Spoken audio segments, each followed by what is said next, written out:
Good afternoon, everyone, and welcome. Now, just by show of hands, how many of you are familiar with ExxonMobil? There's quite a few hands there. Now, keep your hands raised and continue to keep them raised if you think ExxonMobil would be considered an ethical company. So not that many of you, and that's why I'm here today, because I'm here to talk about corporate social responsibility and how ExxonMobil follows that. And they do that in three different ways. They do that through their commitment to the environment, their commitment to the community, and through ethical behaviors as reported in the media. Now, for those of you who are a little unfamiliar with ExxonMobil, I'm just going to give you a slight history lesson on their company. They were formed in 1999, so they're relatively new. They were formed by descendants of John D. Rockefeller, and I know a lot of you know who he is from 5th grade social studies class, but he was one of the leading innovators in this industry, and he has had a huge impact historically on the industry. And they are currently one of the world's most largest publicly traded companies throughout. Now, that first point that I brought up was the commitment to the environment, and I feel like this is the most important to ExxonMobil because of the way that they've been scrutinized in the past. They've been scrutinized for the global warming, the fossil fuels, and they were also scrutinized in greenhouse gas emissions as well. Now, ExxonMobil made their very first movement in 2004 when they decided that they were going to release a public statement trying to go along with what they wanted to do and the ideas that they had for improving their commitment to the environment. Now, no sooner than this was released, they started to receive criticism for those statements and basically the media not believing what they were going to do. But as you'll see throughout my presentation, they have made vast improvements since then. One of those improvements that they do, and they still do this to this day, but over the past few years they have held over 900 meetings in 300 villages. Now, what they do is ExxonMobil sends representatives out to scope the area, and they meet with some of the village heads. Now, if the village people and ExxonMobil believe that what they're going to do on these work sites in these villages is going to be potentially harmful to the environment, they end up just scrapping it and changing their route. And they've actually done that before. There was a specific village that felt that whatever Exxon was going to do there was going to be potentially harmful to their environment and to their land, so Exxon simply just changed their route. And lastly, and this is one of the newest examples, is these Liberty-class tankers, and ExxonMobil has decided to build 2 new ones, which are actually not only meeting but exceeding the efficiency standards that have been set by different acts and laws. Now, these Liberty-class tankers are going to be taking cargo from up in Alaska down to the West Coast, and the ways that they are going to help the environment, in addition to exceeding efficiency standards, is they are actually going to be doubling protection on these ships, so the cargo and the oil will all be dual protected. And they're also going to be generating less air emissions as well. Which is going to lead me to my next point, which is going to be the commitment to the community. Now, there are a few different examples with their commitment to the community, and one of the most recent ones would be shale rock. Now, for those of you who are unfamiliar with shale rock, basically what it would be doing is digging down into shale rock for natural gas. And as you can see on my PowerPoint, this is one of the largest debatable topics right now, as you can see in the Time magazine. But they want approval, and this is where they are committed to the community. They want Americans' approval in order to do so. So what Exxon is currently doing is they are marketing and campaigning the benefits to drilling for shale rock, and what they're doing is polling Americans, and if Americans are on board with it, then they are going to pursue with it. But until they gain their approval, they're going to continue to do what they're doing and just try and campaign those effects. One that was a few years ago is out in Jakarta. There are many young children who are either financially unable to attend school or simply just don't understand the benefits of a good education.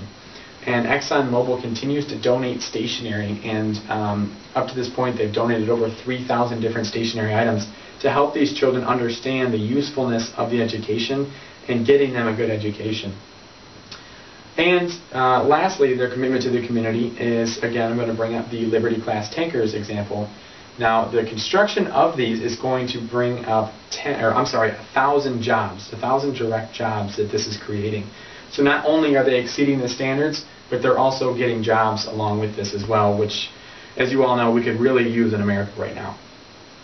Now, lastly, I just wanted to talk about how ExxonMobil is portrayed in the media. And I'm sure as a lot of you know, that they are portrayed many times as negative in the media and not having much corporate social responsibility. Now, the very first report that I had saw was that there were reports that they were trying to pay a scientist $10,000 to dig up a defense for fossil fuels, basically declining that they had anything to do with negative effects on fossil fuels. Now, while nothing was proven, you obviously know that this has a negative effect, negative look on ExxonMobil. The second part that I wanted to speak about was Equatorial Guinea. Now, to this day, ExxonMobil is still not allowed into Equatorial Guinea, and I believe it is for this reason. Years ago, they attempted to pay officials to be able to continue to dig in Equatorial Guinea and to stay there and to continue working. Now, some of you may think that this may not be an issue legally, but it actually goes against the Foreign Corrupt Policies Act. Now, what that states is that no company can pay foreign officials or any officials to continue to stay and to dig into an area or to work in an area. And that's what they were accused of doing. Now, again, just like before, nothing was proven, but it still has a bad outlook on them. Another poor ethical choice by their part was their corporate social responsibility spending. Now, there's an article out there that actually compared what they were spending to other companies, and not only that, but comparing what ExxonMobil was spending it to. My example is in 1 year they spent billions on royalties, while they only spent millions on the community. And I know this is quite comical for some of you who think that we're comparing billions and millions here, and they're still donating a lot. However, you want to see that even out a little bit more, to donating more towards the community. And I think that ExxonMobil has been taking those steps to do so. But there was one brand new one that was a very positive outlook on ExxonMobil, and that was the Opening Minds Corporate Leadership Award. The current CEO, Rex Tillerson, was recently awarded this, and for those of you who are not familiar with the award, because I know I wasn't when I first researched it, it's actually a award that they have received for helping women and minority be a little bit more educated, and not only educating them, but teaching them to educate others for education. Now, the only issue that I had saw with this was, while this is a great community effort here for them teaching the women and minorities this, there's really nothing positive that we've seen as how they're doing in the environment, in the media. I think a lot of us are so used to just seeing negative effects, and they need to make more efforts and continue these strides in order to get ethical behaviors reported in the media with a positive outlook. Now, with all that said, I just want to jump in here to the very last little portion, in that, in conclusion, ExxonMobil has made significant improvements in their commitment to the environment, in their commitment to the community, and in getting some positive outlook in the media. They're actually now considered a role model not only in their industry, but in the entire world for the way that their ethics are set up now. And I think that this is huge. So I know a lot of you before this presentation were a little uneasy about whether they were an ethical company or not, and I hope that now you will see that they are, in fact, a very ethical company. Thank you.